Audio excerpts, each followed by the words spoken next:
Grace and peace be multiplied to you and yours and your family. God bless you. My name is Ricky Castor, but you may know me from this. Our community is so have mental illness. We have mental illness. There's something is wrong with you. When somebody loves you enough to tell you the truth, you won't show your butts. Nobody cares about your butts. Or you may know me from this. Years ago, and I don't regret it at all. They yanked the fetus out of my uterus. They yanked the fetus out of my uterus, and I'm so happy. Okay. I'm so grateful. Okay. And I'm a professor at this university. Okay. And I make more money than you. Okay. And Well, what else?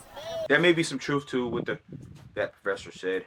She might make more money than me. But anyway, it's neither here nor there. We've come into a bit of dilemma. My son recently got married. I now pronounce you husband and wife. Ricky, you may kiss your bride. Bless the name of the Lord.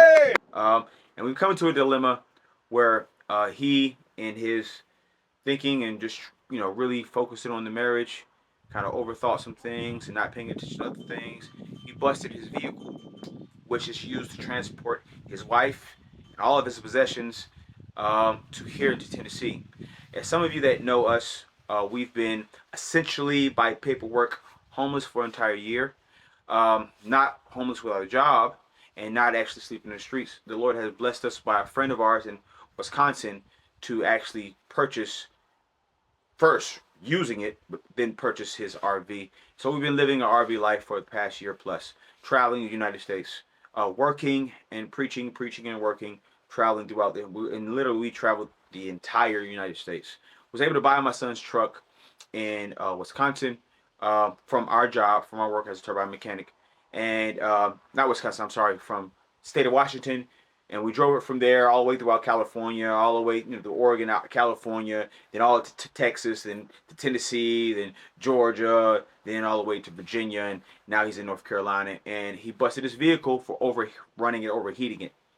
And we don't know exactly what's wrong with it right yet, but we do know that he blew the head gasket, sure enough, because it had the red light on there saying that overheating. He didn't pay attention. Boom, it's not running anymore. And so he's sort of stranded there in North Carolina with his wife. And we have opportunity by the grace of God and by the love of my mother. My mother, unfortunately, my grandmother passed away. And this happened a couple of months ago. And now my mother is renting out the house where her mother lived in.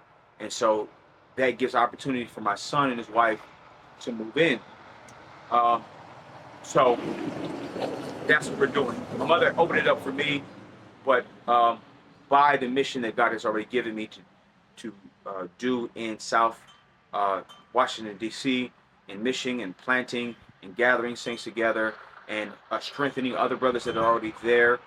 So we're going to plant a church there, do 100% ministry. The Lord has given us opportunity. Doors open, the windows open for us to do 100% ministry. So Team Rescue Ministries is going to go 100% ministry, and also boxing and training and things of that nature. So, but it'll be 100% ministry.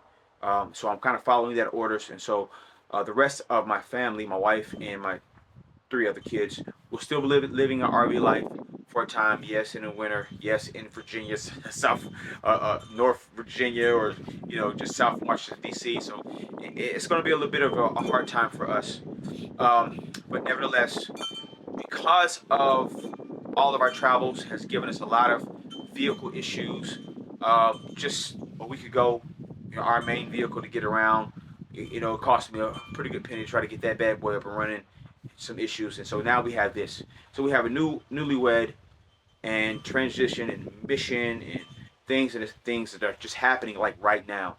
So through prayer and supplication and asking God and talking to God, I had a peace and just coming to you all that has been supporting us for quite a few years, 10 years in the streets preaching the gospel, and mostly for the most part I pay to preach, right? But now I have a dilemma for my son. He's doing the best he can. He's 20 years old. His wife is 19 years old. And they still have a plan for continuing school and things of that nature and raise their family. And so I'm in a rock and a hard place. We don't have the finances to be able to help them. and neither do we have the finances to even help ourselves because of the car issues that we've just been dealing with. And so this is what brings me here to ask you all that has enjoyed our videos or have used it as a form of entertainment. Though I'm not an entertainer, um, we're just in a rock and hard place, and we need some assistance, and I just can't do it myself.